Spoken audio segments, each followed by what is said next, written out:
Hey, and welcome back to bonus tip part 2. Alright, so I said I had to take a ½ inch out of this.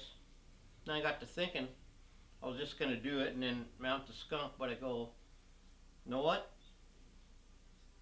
Let's take a ½ inch out of this with the chainsaw in one cut, which is really not a ½ inch, but it's 3/8 of an inch. Then we won't have to make 2 cuts. The only thing we have to figure out how to do is hold this. Will you hold it? Can you hold it? Hold it. There. No, God. Shit, you sure you want to do that? Or you want me to hold it like this? Let's see. Well, hold it, because I don't want to, I'm going to take it right out of the middle now. Hold it. And now, but you grab it tight, okay? Alright. Now, don't try this at home, because I'm a professional.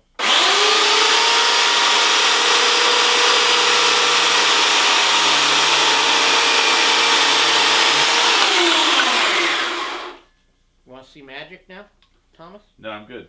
No, it's magic. Watch. Because, Because when you... I thought you were going to juggle the chainsaw. I was. But not that good. Now here's where the magic is. Because when you cut out a ½ inch in 2 cuts, and then you put it back together, It's never going to match. yeah, you have a giant. Oh, there we go. Oh, look at that. Excellent. You cut it out with the chainsaw, and it's pretty close. See? That's the beauty of the chainsaw. So I'll just bondo this together.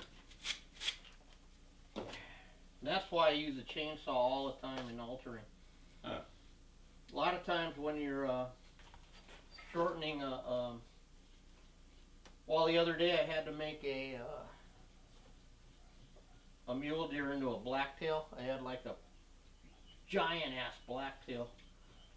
And then I took my chainsaw and all I did was I took one cut in the middle of the lip line, and then I took another cut through the bucinators, and in 2 cuts glued it back together. I had a blacktail head. You know, the chainsaw is like magic, because it does. For some reason, someone explained it to me why it works like that, but I can't remember. Because you're taking it even out, I guess, instead of taking it out in 2 places, so you don't end up with a gap. Boy, and they got to see the free entertainment, because, man, in my mind, I was thinking, Tom, all kinds of things are going to go wrong.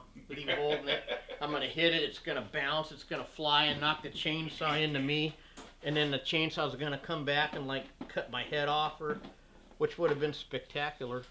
That's why when you said, are you sure you want to do this? I was like, what? Maybe not.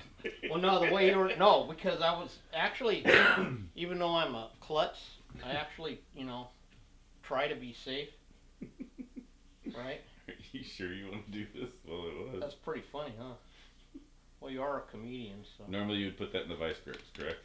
Or would that squash the foam? Yeah, no, normally I would, attempt something and probably hurt myself. And it would bounce all over the place.